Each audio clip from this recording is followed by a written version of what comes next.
প্রগল মাঠে খেলা দেখতে এসেছিলেন গোপাল দাস, অতীতের পরিচিত গোলরক্ষক গোপাল দাস। গোপাল একটা পারিবারিক সমস্যার মধ্যে রয়েছে গত 1 বছর ধরে। গোপালের স্ত্রী কিডনি ট্রান্সপ্লান্ট করার কথা, কিন্তু গত 1 বছর ধরে ও এককভাবে লড়াই চলছে। আমরা গত জুলাই মাসে গোপালের সাথে যখন প্রথম এই ব্যাপারটা প্রকাশ্যে এসেছিল, তখন গোটা ময়দান অঙ্গীকার করেছিল তার পাশে দাঁড়ানো, কিন্তু কোথায় গোটা ময়দান কোথায়? গোপাল, কিভাবে চলছে তোমার জীবন কাহিনী? প্রায় 1 বছর কাটিয়ে 2 বছরের মাথায় আছি। আজকে ইগোর মাঠে এসেছিলাম খেলা দেখতে। ক্লাবকে তো ভুলতে পারি না, ক্লাবের খেলা থাকলে আসি, চেষ্টা করি। আর ক্লাব খুব সম্মান দিচ্ছে আসার জন্য, এবং ক্লাব ইগোর ক্লাব আছে পাশে, মুখের সাথে কথা হয়েছে।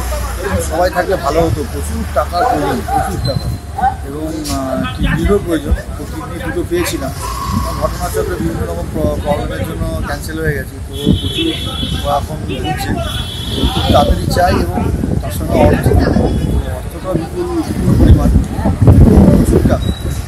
যাই হোক, সবাই যদি আমার পাশে দাঁড়ায়,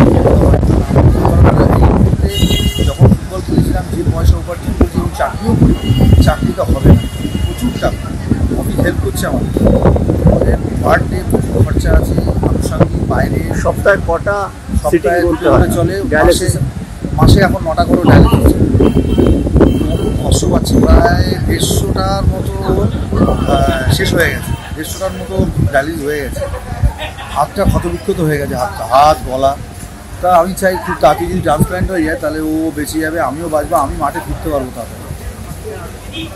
অনেকেই তো অঙ্গীকার করেছিল, তুমি তো বিদ্যুৎ দপ্তরে করবি, বিদ্যুৎ মন্ত্রী অরূপ বিশ্বাস ক্রীড়ামন্ত্রীও বটে, কোনো কথা হয়েছে তার সাথে? না, ওনার সাথে কথা হয়নি। উনি করবেন, এবং আমার সাথে দেবজিৎ, নবী, মেহতাব, অ্যালবিটো সবাই আমার সাথে কথা বলেছে। আরও সব আমার বন্ধুরা পুরনো প্লেয়ার, কিন্তু আমার যাওয়া হয় এখন।